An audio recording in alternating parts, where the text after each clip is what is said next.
අගවන් සුබ දවසක් ඔයාලා හැමෝටම ලිපිකරුවා නාලිකාවට ඔයාලා හැමෝම බොහොම ආදරයෙන් ගෞරවයෙන් පිළිගන්නවා. ඉතින් අද දවසේ වීඩියෝ එකක් අරගෙන ආවේ විශේෂයෙන්ම වැටුප් සකස් කරන ක්‍රියාවලියේ යෙදෙන අපේ කළමනාකරණ සේවා නිලධාරීන් වෙනුවෙන්.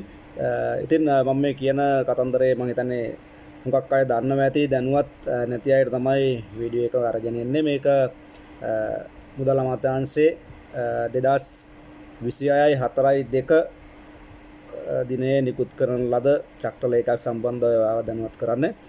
මුදල් අමාත්‍යාංශයෙන් අයවැය චක්‍රලේඛයක් ඉදිරිපත් කරලා තියෙනවා 1/2026 කියන චක්‍රලේඛයකින් කියන්නේ වර්තමානයේ පවතින බලශක්ති අර්බුදය නිසා රාජ්‍ය නිලධාරීන්ට ලබා දෙන ඉන්ධන දීමනාව සීමා කිරීමක් සිදු කරලා තියෙනවා. එතෙන්දී රාජ්‍ය නිලධාරීන්ට විතරක් නෙවෙයි අමාත්‍යවරුන්ට, නියෝජ්‍ය අමාත්‍යවරුන්ට, පාර්ලිමේන්තු මන්ත්‍රීවරුන්ට, රාජ්‍ය නිලධාරීන්ට සහ වෙනත් කණ්ඩායම් වලට හිමිවන ඉන්ධන දීමනාව ගෙවීම යම් සීමා කිරීමකට ලක් කරලා තියෙනවා. එතෙන්දී සාමාන්‍යයෙන් ගෙව්වේ ඒ මාසයට අදාළව තියෙන මිල ගණන් අනුව තමයි Tamanට ලැබිලා තියෙන ඉන්ධන කෝට එකත් එක්ක හදලා ඉන්ධන දීමනාව ගෙව්වේ.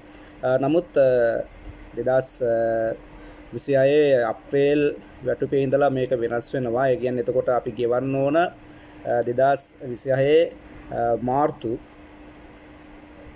අපි ගෙවන්න ඕන 2026 මාර්තු 1 වෙනිදාට තිබුණු ඉන්ධන මිල අනුව තමයි මේ ඉන්ධන දීමනාව සකස් කරන්න ඕනේ. කියන්නේ උදාහරණයක් වශයෙන් යම්කිසි නිලධාරියෙකුට මාසයකට හම්බ වෙන්නේ පෙට්‍රල් ලීටර් 150 නම් එතකොට 150 ගෙවන්න ඕන, 150 වැඩි කරන්න ඕන 2026 මාර්තු 1 වෙනිදාට පෙට්‍රල් ලීටරයක් තිබුණු ගානේ. ඒ විදිහට තමයි සමහරුන්ට ඩීසල් වාහනයක් නම් ඒ ඩීසල් වාහනේට ඩීසල් වලින් තමයි ගණනය කිරීම කරන්න ඕනේ. කොහොම වුණත් ඒ අදාළ ඉන්ධන 2026 මාර්තු 1 වෙනිදාට තිබුණු මිල අනුව තමයි ඉදිරියට වැටුප් සකස් කිරීමේදී මේ ඉන්ධන දීමනාව ගෙවන්න ඕන. ඉතින් මේක බොහෝ ආයතනවල දැනටත් කෙරීගෙන යන ඇති. නමුත් සමහර ආයතනවල මේක දැනුවත් නැත්නම් අන්නේ නොදැනුවත් අයට තමයි මේ වීඩියෝ එක ගෙනාවේ. මේ චක්‍රලේඛය ගහලා තියෙන මුදල් අමාත්‍යාංශයෙන් අයවැය චක්‍රලේඛ 1/2026 කියන චක්‍රලේඛයෙන් තමයි මේක බව දෙන්නේ. නැවත දැනුම් දෙන තුරු ඉදිරියට ලබා දෙන්න ඕන මේ ඉන්ධන දීමනාව 2026 මාර්තු 1 වෙනිදාට තිබුණු මිල ගණන් අනුව. ඉතින් බොහෝ අය මේ සමහරලාට විමසීම් කරනවා දැන් තියෙන මිලත් එක්ක ඒගොල්ලෝ ගණනය කිරීම කරලා මගේ ඉන්ධන දීමනාව දැන් අඩුයි කියලා. ඉතින් ඒක තමයි හේතුව, අඩු වෙන්න හේතුව මේක තමයි මෙන්න මේ චක්‍රලේඛය නිකුත් කරලා තියෙන නිසා. නමුත් තාම මේ චක්‍රලේඛය අහෝසි කරලා තවත් චක්‍රලේඛයක් තවම ඉදිරිපත් කරලා නැහැ. ඒ ඉදිරිපත් කර වහාම ඊට පස්සේ සාමාන්‍යයෙන් සුපුරුදු පරිදි අදාළ මාසෙ 1 වෙනිදාට තියෙන මිල ගණන් අනුව ඉන්ධන දීමනාව සකසන්න පුළුවන්. ඒතෙක් මේ චක්‍රලේඛයට අනුකූලව කටයුතු කරන්න ඕන හැමදෙනාම.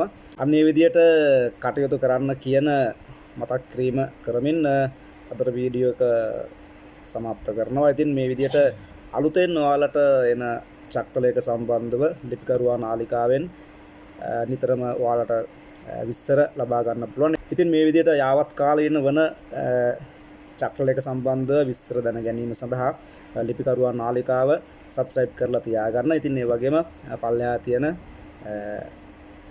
බෙල් අයිකන් එක ඕල් රින් කරලා තියාගන්න. එතකොට අපි මේ වීඩියෝ එකක් අප්ලෝඩ් කරපු සැනින් ඔයාලට බලා ගන්න පුළුවන්. හොඳයි, එහෙනම් ගිල්ලෙන්නම් තවත් දවසක මේ වගේ වාට වැදගත් වන වීඩියෝ එකකින් හමු වෙනතුරු හැමෝටම සුබ දවසක්.